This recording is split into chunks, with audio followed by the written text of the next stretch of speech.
Oi pessoal, tudo bem? Eu sou Rafael Beck, sou arte educador das oficinas culturais e vou estar aqui com vocês para as nossas aulas de teatro iniciante, tá bom? Bom, quero desejar aqui minhas boas-vindas para todos vocês, que esse seja um ano de muito aprendizado para todos nós, né?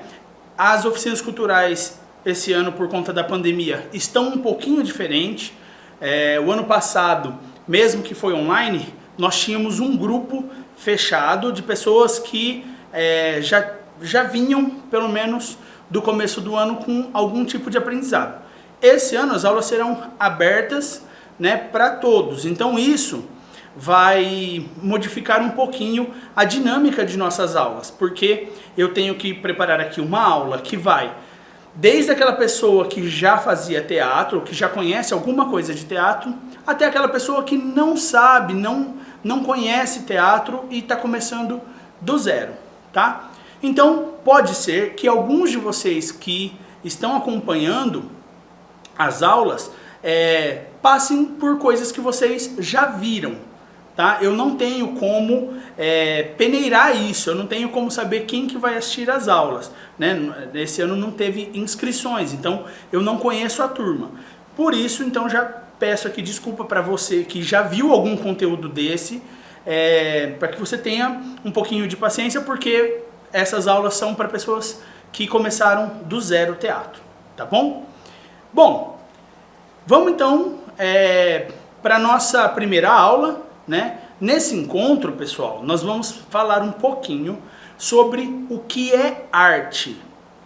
Antes da gente falar sobre o que é o teatro, para que o teatro serve, de onde ele veio, né, e como que está o teatro hoje em dia, acho que nós temos que passar, né,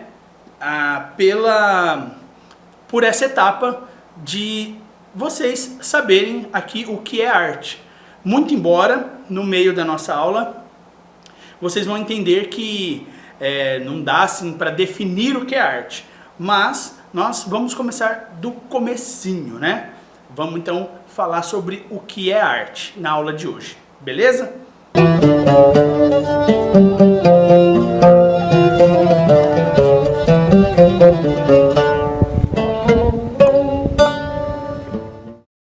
Bom, quando a gente fala a palavra arte, muitas pessoas acabam não se relacionando com elas, né? Às vezes elas acham que não tem uma relação por não frequentarem museus, por não frequentarem exposições de arte, ou ligam a palavra arte a estudiosos ou intelectuais.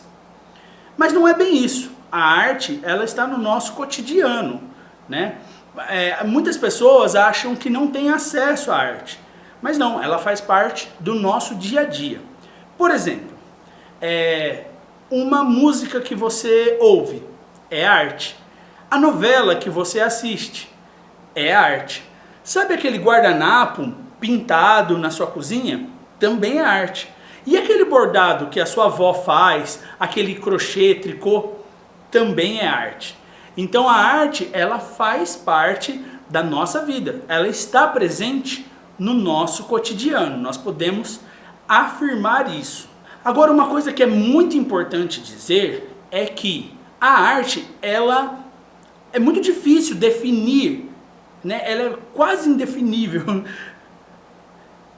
O que nós podemos dizer, que nós podemos também falar isso com muita segurança para vocês, é que não dá para definir arte. A arte, ela tem sido objeto de estudo por muitos anos, né? Então, nós não conseguimos chegar numa definição concreta do que é arte. Porque a arte, ela precisa ser vista de acordo com a pessoa que faz, qual a sua história, né, qual o seu propósito e qual o seu objetivo, até a pessoa que vai decidir experimentar essa arte. E aí sim também de acordo com a sua história e com as suas experiências próprias. Porque para viver a arte é preciso decidir e escolher que você queira vivê-la, porque tem isso também. Quem define o que é arte? É a sua vivência, é a sua história, são seus acúmulos de sentimentos. E aí, se você define que aquilo é arte, que aquilo te dá uma sensação, aí podemos dizer que é arte. Eu tenho uma experiência muito legal com o gerente do Sesc, né, geral do Sesc, que é o Danilo Miranda, que eu tenho assim profunda admiração por ele. Eu estive num evento com ele do Circuito Sesc de Artes. E aí ele conta uma situação muito interessante. Ele diz que ele está numa exposição de artes e lá tem vários canos empilhados um no outro. E nesse momento, uma pessoa chega e fala: ah, mas isso não é arte, são apenas canos empilhados. Ao mesmo tempo que um outro cara fala: que obra de arte linda, nossa, me emocionei. Aí você fala: ué, mas como assim? Porque depende da sua vivência. A arte, para ela acontecer, ela precisa tocar você na sua história. E aí, você pode gostar, pode te provocar com sentimentos bons, mas pode te provocar com sentimentos ruins. E não é porque você não gosta que ela deixe de ser arte. Ela também é arte. E a arte, ela causa diferentes sensações em pessoas diferentes, né?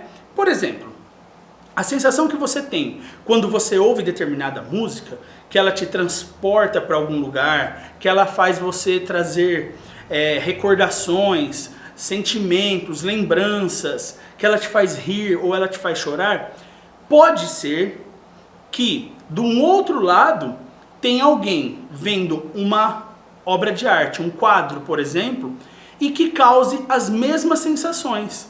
Então, obras de arte diferentes, elas podem causar sentimentos diferentes em diferentes pessoas. Porque, como eu falei, tudo vai depender da sua experiência e da onde aquilo te toca.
Então nós podemos falar que a arte, ela depende da história do indivíduo que está escolhendo viver a experiência dessa arte.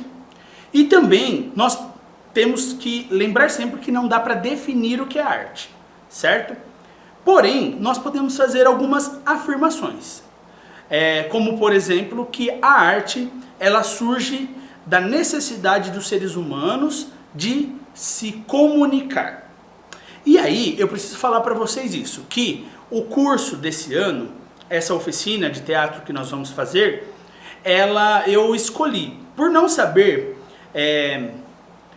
que tem outros professores de teatro dentro das oficinas culturais, e por não conhecer o trabalho que eles vão apresentar aqui para vocês, e dessa maneira vocês terem acesso a diversos conteúdos de teatro, o que é muito legal, eu decidi focar a nossa oficina na arte como comunicação e no teatro como linguagem.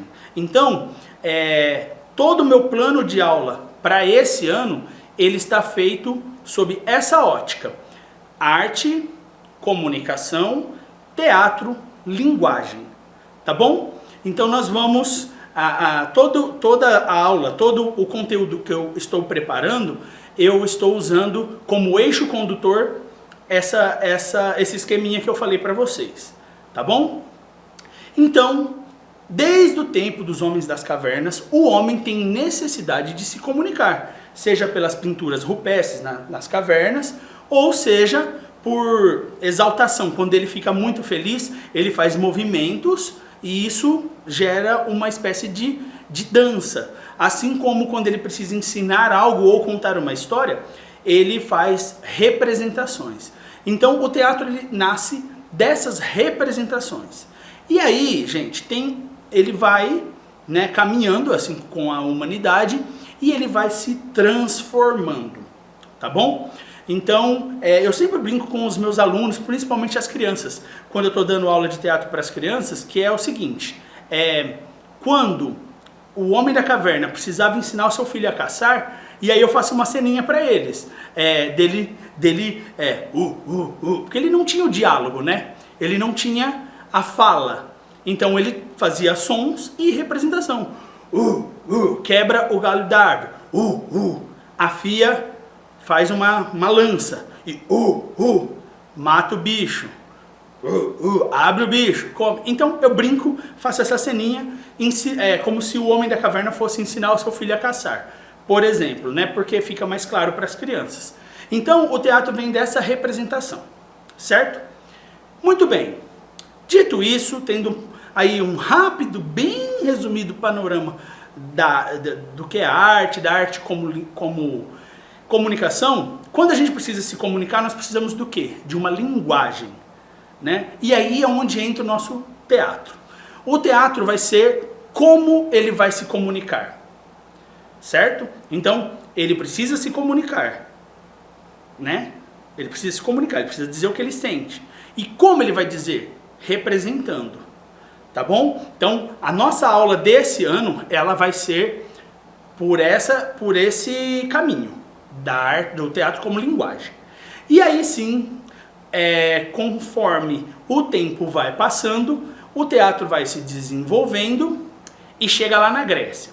Mas aí é papo para outra aula. Essa é só a introdução das nossas aulas. E aí, na aula que vem a gente continua, e aí já vamos falar um pouco sobre o teatro grego, as tragédias, as comédias, enfim. Vamos dar uma aprofundada nisso. Tá bom, gente? Então até a próxima aula e até mais.